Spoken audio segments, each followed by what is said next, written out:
Hello guys, അപ്പോൾ എല്ലാവർക്കും റാണി സ്വപ്നാസ് വ്ളോഗിലേക്ക് സ്വാഗതം. നമ്മളിന്ന് ചെയ്യാൻ പോകുന്നത് വഴുതനങ്ങ തോരനാണ് കേട്ടോ.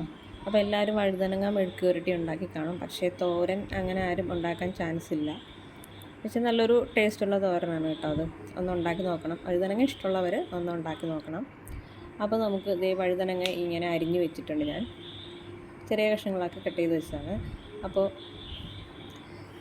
ഇതിൽ ചെറിയ കഷ്ണങ്ങളാക്കരുത്, അപ്പോൾ അത് കുഴഞ്ഞു പോകും. അപ്പോൾ ഇതിലേക്ക് വേണ്ട ഇൻഗ്രീഡിയൻസ് എന്തൊക്കെയാണെന്ന് വെച്ച് കഴിഞ്ഞാൽ, കുറച്ച് തേങ്ങ എടുത്തിട്ടുണ്ട് ഞാൻ, 2-3 ഉള്ളി എടുത്തിട്ടുണ്ട്, 2 പച്ചമുളക് എടുത്തിട്ടുണ്ട്, കറിവേപ്പില എടുത്തിട്ടുണ്ട്, മഞ്ഞൾപ്പൊടി എടുത്തിട്ടുണ്ട്, മുളക് പൊടി എടുത്തിട്ടുണ്ട്. കാശ്മീരി മുളക് പൊടിയാണ് കേട്ടോ. അപ്പോൾ ഇതെല്ലാം കൂടി ഒന്ന് നമ്മൾ മിക്സ് ചെയ്തെടുക്കണം. അതായത് ഇത് ചതച്ചെടുക്കേണ്ട ആവശ്യമില്ല, ഇത് അങ്ങനെ തന്നെ മിക്സ് ചെയ്ത് എടുത്താൽ മതിയാകും കേട്ടോ. എന്നിട്ട് നമ്മളൊരു പാൻ അടപ്പത്ത് വയ്ക്കുക. അപ്പോൾ ഞാനൊരു പാൻ വെച്ചിട്ടുണ്ട്, അതിൽ എണ്ണ ഒഴിച്ചിട്ടുണ്ട്. എണ്ണ ചൂടായി വരുന്ന സമയത്ത് നമ്മൾ കടുക് ഇട്ട് കൊടുക്കുന്നുണ്ട് കേട്ടോ. കടുകൊന്ന് നന്നായിട്ട് പൊട്ടി വരുമ്പോഴത്തേക്കും നമുക്ക് അതിലേക്ക് 2 ഉണക്കമുളക് ചേർത്ത് കൊടുക്കണം. അപ്പോൾ കടുക് ഇവിടെ പൊട്ടി വന്നിട്ടുണ്ട്. അപ്പോൾ നമ്മൾ മുളക് ചേർത്ത് കൊടുത്തിട്ടുണ്ട്.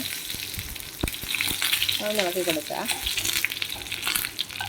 എന്നിട്ട് അതിലേക്ക് നമ്മൾ എടുത്ത് വെച്ചിരിക്കുന്ന തേങ്ങ, മഞ്ഞൾപ്പൊടിയൊക്കെ മിക്സ് ചെയ്തതില്ലേ, അത് അതിലേക്ക് ഇട്ട് കൊടുക്കുക.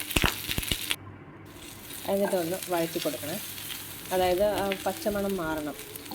മഞ്ഞൾപ്പൊടിയുടെയും മുളക് പൊടിയുടെയൊക്കെ ഒരു പച്ചമണം മാറുന്നത് വരെ ഒന്ന് ഇളക്കി കൊടുത്താൽ മതിയാകും.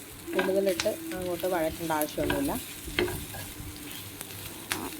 എന്നിട്ട് അതിൻ്റെ പച്ചമണം മാറി വരുമ്പോഴത്തേക്കും നമുക്ക് അതിലേക്ക് കട്ട് ചെയ്ത് വെച്ചിരിക്കുന്ന വഴുതനങ്ങ ഇട്ട് കൊടുക്കാം.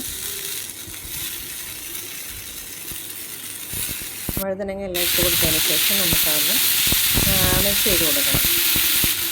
നന്നായിട്ടൊന്ന് ഇളക്കി യോജിപ്പിക്കണം.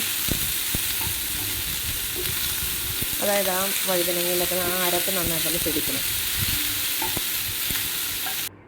നന്നായിട്ട് മിക്സ് ചെയ്തതിന് ശേഷം നമുക്കിതൊന്ന് കൂട്ടി വെച്ചിട്ട് നമുക്കൊന്ന് അടച്ച് വെച്ച് വേവിക്കണം. ഈ സമയത്ത് നമുക്ക് ഉപ്പ് ചേർത്ത് കൊടുക്കാം. ആവശ്യത്തിനുള്ള ഉപ്പ് ചേർത്ത് കൊടുക്കാം. അപ്പോൾ നമ്മളിത് 2-3 പ്രാവശ്യം നമ്മളിങ്ങനെ കൂട്ടി വെച്ചിട്ട് അടച്ച് വയ്ക്കുക. അടച്ച് വെച്ച് ഒരു 2-3 മിനിറ്റ് കൂടുമ്പോൾ തന്നെ ഒന്ന് ഇളക്കി കൊടുക്കണം. കൂടുതൽ സമയം വെച്ചുകൊണ്ടിരിക്കരുത്. കൂടുതൽ സമയം അടച്ച് വെച്ചാൽ അത് കുഴഞ്ഞു പോകും. അതുകൊണ്ടാണ് ഇടയ്ക്കിടയ്ക്ക് ഒന്ന് ഇളക്കി കൊടുക്കണം. അപ്പോൾ ഞാനിങ്ങനെ മൂടി വെച്ച് 2-3 പ്രാവശ്യം ഞാൻ ഇളക്കി കൊടുത്തിട്ടുണ്ടായിരുന്നു കേട്ടോ. അപ്പോൾ ഒരു 10 മിനിറ്റ് കൊണ്ട് ഉണ്ടാക്കാൻ പറ്റാവുന്ന തോരനാണ് കേട്ടോ ഇത്.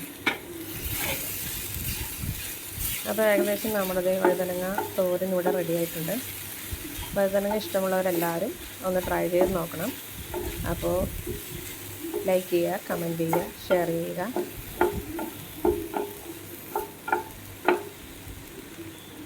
വഴുതനങ്ങ മെഴുക്ക് പുരട്ടിയല്ല, തോരൻ.